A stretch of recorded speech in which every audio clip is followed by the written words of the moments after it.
Hello everyone, আসসালামু আলাইকুম।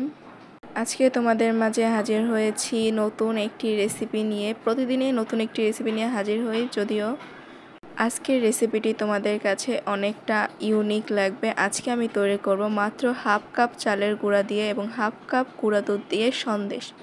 তো তাড়াতাড়ি করে ভিডিওটি শুরু করা যাক। প্রথমে আমি এখানে প্যান নিয়ে নিয়েছি, তারপরে দেখলাম বাইরের ওয়েদারটা কত সুন্দর, তাই একটু বাইরে থেকে ক্যামেরাটা শট নিয়ে নিলাম। দেন আমি এখানে ঘি দিয়ে দিচ্ছি 1 টেবিল চামচ।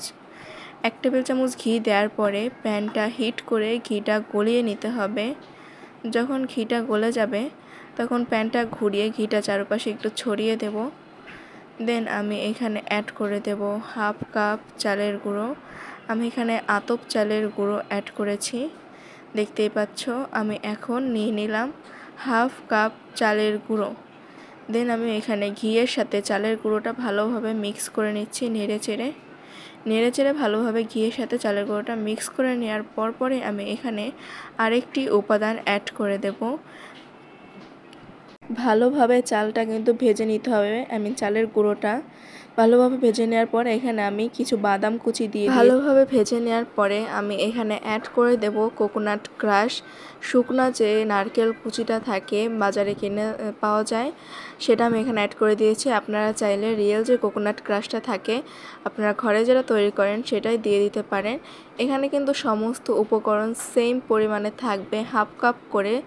তারপরে আমি এখানে হাফ কাপ গুঁড়া দুধ অ্যাড করে দিলাম। গুঁড়ো দুধটা অ্যাড করার পরে আমি আবারও আলতো হাতে সবগুলো ভালোভাবে মিক্স করে নিচ্ছি। মিক্স করে নেওয়ার পরে এখানে আমি চিনি দিয়ে দিচ্ছি হাফ কাপ পরিমাণ। হাফ কাপ চালের গুঁড়ো, হাফ কাপ গুঁড়া দুধ, হাফ কাপ কোকোনাট ক্রাশের সাথে হাফ কাপ চিনি, একদমই পারফেক্ট। এর থেকে বেশি আমার মনে হয় না দেয়া লাগবে। তারপর আপনারা যদি বেশি মিষ্টি খান তাহলে দিয়ে দিতে পারেন। দেন আমি এখানে স্বাদ মতো লবণ অ্যাড করে দিচ্ছি। মিষ্টি জিনিসে কিন্তু লবণটা দিলে ভালো লাগে। তারপরে আমি অল্প অল্প করে পানি অ্যাড করে দিয়ে এখানে এরকম একটি ডো তৈরি করে নিচ্ছি। এটা নাড়তে নাড়তে জাল করতে করতে শক্ত একটা ডো তৈরি করে নিতে হবে। অল্প করে পানি দিয়ে ঘন একটা ডো তৈরি করে নিতে হবে। বেশি পানি দিয়ে একদম পাতলা করলে কিন্তু হবে না।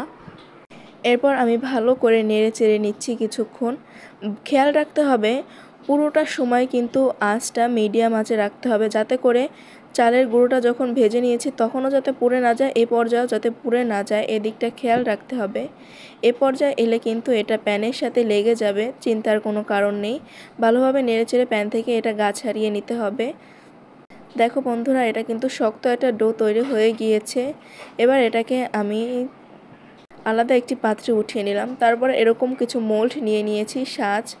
এবার এগুলোর উপরে ঘি ব্রাশ করে তার মধ্যে কিছুটা পরিমাণ ডো দিয়ে এরকম শেপ করে নিচ্ছি। আপনাদের কাছে এগুলো না থাকলে আপনারা হাত দিয়ে যে কোনো ধরনের ডিজাইন করে নিতে পারেন, কিন্তু এরকম সাজ দিয়ে তৈরি করলে সন্দেশটা দেখতে কিন্তু খুবই সুন্দর হয়। এরকমভাবে আমি সবগুলো তৈরি করে নিচ্ছি। দেখতেই পাচ্ছ কতটা সহজে মোল্ড আউট করা হয়ে যাচ্ছে। অবশ্যই কিন্তু সাজে ঘি মেখে নিতে হবে, তাহলে কিন্তু এরকম সহজে মোল্ড আউট করা যাবে।